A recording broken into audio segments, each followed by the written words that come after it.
सर्वप्रथम मैं अपने गुरु देवाधिदेव महादेव के चरणों में नमन करता हूँ। मैं अपने साहब दीदी के चरणों में नमन करता हूँ और गढ़िया के इस ठाकुरबाड़ी राम जानकी मंदिर में यह शिव गुरु परिचर्चा जो आयोजित की गई है, इस कार्यक्रम में उपस्थित सभी भाई बहन के चरणों में मैं अपना नमन करता हूँ। शिव गुरु है शिष्य बना दे। हम आप सदियों से उस बाबा को जानते हैं जो देवाधिदेव है, महादेव है, चंदा मामा सबके मामा शिव घर घर के बाबा, उसका पूजा पाठ हम आप सदियों से करते आ रहे हैं। लेकिन वह गुरु भी है, इसका अता पता किसी को नहीं था। साहब श्री हरिंद्रानंद बाबू के माध्यम से यह जनमानस के बीच आया जो वह गुरु का भी काम करते हैं। मैंने शिव को गुरु माना हूँ, परीक्षा लिए है, आप भी परीक्षा ले सकते हैं, आप भी शिव को गुरु बना सकते हैं। जांच के ही शिव को गुरु बनाइए। तो ढेर सारे भाई बहन इस कड़ी धूप में भी चलकर इस कार्यक्रम में भाग लिए हैं। तो चलिए, अपने गुरु महादेव की बात हो रही है तो वहाँ जाना चाहिए। इसमें क्या लगता है? न रुपया लगता है, न पैसा लगता है, बस महादेव को गुरु बनाइए तो बड़ा अच्छा लगता है। इसमें कुछ नहीं लगता। और कहा गया है जो शिष्यानुभूति में साहब लिखे हैं, गुरु अपने शिष्य की तलाश करते हैं। गुरु अपने शिष्य की तलाश करते हैं। जब हम शिव को गुरु बनाएंगे और उनके सानिध्य में जाएंगे तो गुरु स्वयं खोज लेते हैं। और जब खोज लेते हैं, गुरु शिष्य की जवाबदेही लेते हैं। तो शिष्य को भी जवाबदेही लेना होगा। जो मेरे गुरु का आदेश क्या है, उन्होंने कहा तुम जो करते हो जाओ दूसरे को आप शिव शिष्य बनाओ।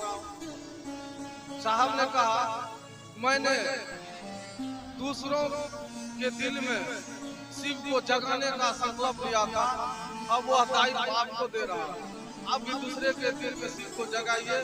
जैसे आप शिव को अपने दिल में जगाइएगा, वह शिव आपके दिल में स्वतः प्रकटीकरण हो जाएगा। आप दूसरे को सही मार्ग पर ले जाइए तो आप स्वयं अपने मार्ग पर चले जाइएगा। और कहा भी गया किसी भी मंजिल को पाने में पाँव में छाले पड़ जाते हैं। और जब सारे रास्ते बंद हो जाते हैं, जब कोई नहीं आते हैं तो मेरे महादेव आते हैं, मेरे महादेव आते हैं। कोई नहीं आएंगे इस संकट के घड़ी में। गुरु को मात्र एक जवाबदेही है, वो अपने शिष्य की नैया भव सागर से पार करते हैं। सब आप लोग सागर में डुबो देंगे, कोई आपका ठेका नहीं लिया, लेकिन गुरु जो है भव सागर में उसको कभी नहीं छोड़ते। तब गुरु और शिष्य की परंपरा ही खत्म हो जाएगी। गुरु यानी शिष्य की ठिका लेते हैं, जवाबदेही लेते हैं, इसलिए बीच मझधार में आपको नहीं छोड़ेंगे। गुरुवर मेरी नैया उस पार लगा कर। हम सुभाष भैया से भजन भी सुने थे, अब तक तो निभाया है गुरुवर, आगे भी निभा देना। गुरुदेव मेरी नैया उस पार लगाते हैं। गुरुदेव ये लगाते हैं, बाकी कोई नहीं लगाते हैं। इसीलिए शिव शिष्यता के शिखर के तलहटी में ही समस्त संकीर्णताएं हो जाती है। आज देखिए बहुत से भाई बहन चल रहे हैं शिव गुरु की ओर, साहबी के हैं, आओ चले शिव की ओर, कहाँ फंसे हो जगत की ओर। अब जब तक इस धरती पर रहिए तो बनो तो शिव और रहो हो शिव, जियो तो शिव। मनु भैया भी के वह शिव शिष्यता ही क्या जो मरने के बाद काम आए। शिव शिष्यता तो तब सार्थक होगा जब जीते जी स्वयं व्यक्ति शिव का वह शिक्षिता ही क्या जो मरने के बाद काम आए, नहीं कहता है। अच्छा चलिए न, शिव को गुरु मान करके व्यक्ति के लौकिक और पारलौकिक स्वतः पूर्ण हो जाते हैं। शिव का शिष्य होकर यानी डॉक्टर इंजीनियर बनकर, प्राइम मिनिस्टर चीफ मिनिस्टर बनकर शिव का शिष्य होकर व्यक्ति के लौकिक और पारलौकिक मनोरथ स्वतः पूर्ण हो जाते हैं। बात भी सही है।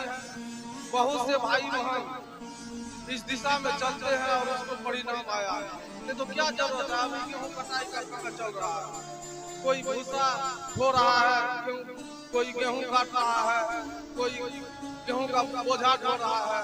हम आप इस कड़ी धूप में और इस भीषण गर्मी में भी अपने गुरु की बात करने के लिए इस गरिया के पास धरती में एकत्रित हुए हैं। जो भाई बहन दूर दराज से आएंगे और विभिन्न भाई बहन के विचार को सुनेंगे समझेंगे। क्यों? जैसे अपने काम की जवाबदेही हम स्वयं लेते, उसी तरह शिष्य को भी गुरु का जवाबदेही लेना। अगर आप कहते हैं हे शिव आप मेरे गुरु हैं और मैं आपका शिष्य हूँ, मुझ शिष्य पर दया कर दीजिए, और गेहूं के खेत में जाकर कहिए कि 10 कट्ठा आ जाए तो हो जाएगा। आप गेहूं को बोवे नहीं किए, मैंने आप कुछ नहीं मेहनत किए, बगैर मेहनत का कुछ नहीं होने वाला। इसमें आपको चलना होगा, चलना होगा बिना रुके बिना थके।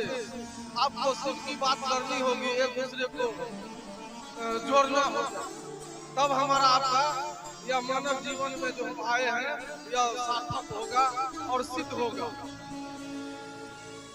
हम आप देखे हैं जितने भी पूजा पद्धति सदियों से हम आप करते आ रहे हैं, हमको आपको क्या मिला? कुछ नहीं मिला, क्योंकि हमारे आपके जीवन में गुरु है ही नहीं। तो दशा और दिशा कौन बदले?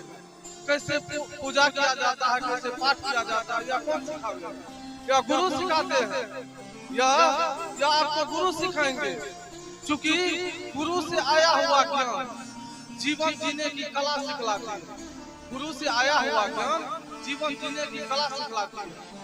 गुरु एक नई दिशा देते हैं और अंधकार से प्रकाश की ओर ले जाते हैं। गुरु का अर्थ ही यही है, भूमि अंधकार भूमि प्रकाश। गुरु का एक शब्द और साहब ने कहा, गुरु का अर्थ भारी। गुरु को हम हल्का में ले रहे हैं। महादेव को गुरु बनाए हैं, नहीं जाएंगे चर्चा तो क्या हो जाएंगे। चलिए अपना काम करते हैं। सब दिन आप अपना काम कीजिएगा और अपने मन से आप कह रहे हैं हे शिव आप मेरे गुरु हैं, मुझ पर दया कर दीजिए। किसी से आप 10 टका मांगने जाइएगा, आपको उनसे जाने पड़ता नहीं, आपको 1 टका नहीं देगा, यहाँ तक कि आपको कोई फलो नहीं देगा। किसी के पास जाइए आप मजदूरी मांगने के लिए आपको दे देगा। जब आप किए हुए उसके खेत में काम, तब आपको वह मजदूरी देंगे, अन्यथा आपको नहीं देंगे, आप नहीं सुनेंगे। हम आप महादेव से दया मांगते हैं, हमको ये हो जाए वो हो जाए, लेकिन खुद शिष्य बनने के लिए हम दया नहीं मांगते। शिष्य बनने के लिए दया नहीं मांगते। अगर शिष्य बनने के लिए हम दया मांगेंगे तब तो खेला हो जाएगा। हे शिव आप मेरे गुरु हैं, मैं आपका शिष्य हूँ, मुझ शिष्य पर दया कर दीजिए, जो मैं शिष्य हो जाऊं, आपका यह काम हो जाए। ऐसा हम नहीं सोचते, हमारा ये हो जाए वो हो जाए। मैं तमाम भाई बहन को कहना चाहूंगा, हम आप इस दुनिया के मेला में अकेला है। इस दुनिया के मेला में जितने भी हैं सब अकेला है, कोई साथ नहीं जाता। इसीलिए मैं कहूँगा जोर लो जितने धन दौलत चाहे हीरे मोती, जोर लो जितने धन दौलत चाहे हीरे मोती, लेकर कहाँ जाओगे भाई बहन, बंद कफन में जेब में।